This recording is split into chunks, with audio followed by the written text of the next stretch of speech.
Hey guys, and welcome back to another quick forum video. In today's video, we're going to be talking about why it could be a good thing that Sprint could sell off Boost Mobile. Now, I know I did a video previously about this, but it was more talking about the news that Sprint basically had to sell Boost Mobile if they wanted the merger to go through with T-Mobile, because they didn't want, there to be less competition, since Metro PCS and Boost Mobile are two of the biggest, prepaid carriers out there, and then if they were merged, then there'd be less competition. So with Sprint actually selling off Boost Mobile, like I said, this could be a good thing for a couple of reasons. Sprint is not just going to give Boost Mobile up to any, or sell it to any company that's just, just a small company that doesn't know what they're doing. They're actually going to find a credible source that knows what they're doing, and that's what I like most about it. They're going to actually find somebody that, probably has been around for a while and knows how to run a prepaid brand as big as Boost Mobile. From the reports, there's at least close to like 8 million users under like the Sprint prepaid umbrella, and most of those are on Boost Mobile, so that's pretty good. So there's a large customer base there. Now, Boost Mobile also has said that they might think they might want to sell it back to their original creator, which is actually Peter Adderton, believes his name. He was actually the creator of Boost Mobile back in like Australia and New Zealand, and then of course it got sold to like Sprint in the US. But it's pretty cool. I believe he still runs it in like Australia and stuff. So him taking over the company again would be actually nice, since he was the creator of it. So that's pretty cool.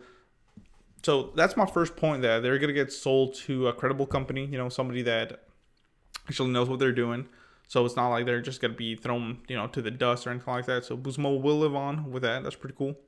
Second is, I believe that if they would decide to go to like another company, like let's say a GSM company, that could open up a whole window of different devices, a whole arsenal, should I say, of phones that Boost Mobile can use under their umbrella. And that could be very nice. So everybody knows that usually GSM phones are a little bit better than CDMA, at least here in the States.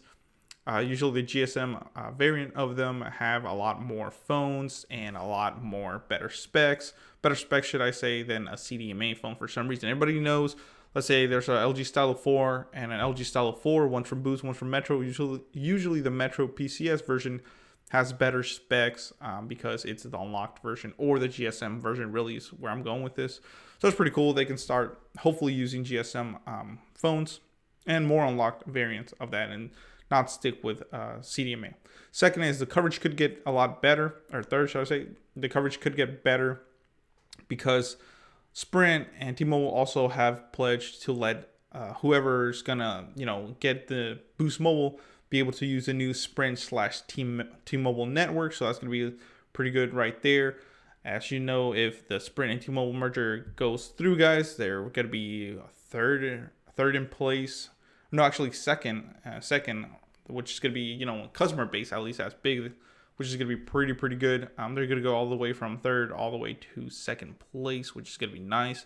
And I say the coverage is going to get a lot better. Everybody knows that Boost Mobile could use, and Sprint could use, a bump up in the download speeds and upload speeds, definitely. So this only can help them, guys, if they actually can use the new Sprint/T-Mobile network. Pretty cool, and excited about that. So all this is going to make it better. Even Sprint and Boost Mobile know that they won't be able to compete with like AT&T or Verizon if the merger doesn't go through, because their networks, both of them, actually need a lot more work. Especially Sprint. So, hey guys, those are the reasons why I think that it's a good reason for Sprint to sell off Boost Mobile. Like I said, it can only get better from here. You got to get to maybe a bigger company, better coverage, more phones, better management, all that good stuff. So let me know in the comments below what you think. Are you excited about this? Like I said, I am. Hopefully the merger does go through, because this will make both Sprint be a better competitor to like the big guys like AT&T and Verizon. So thank you for watching, guys.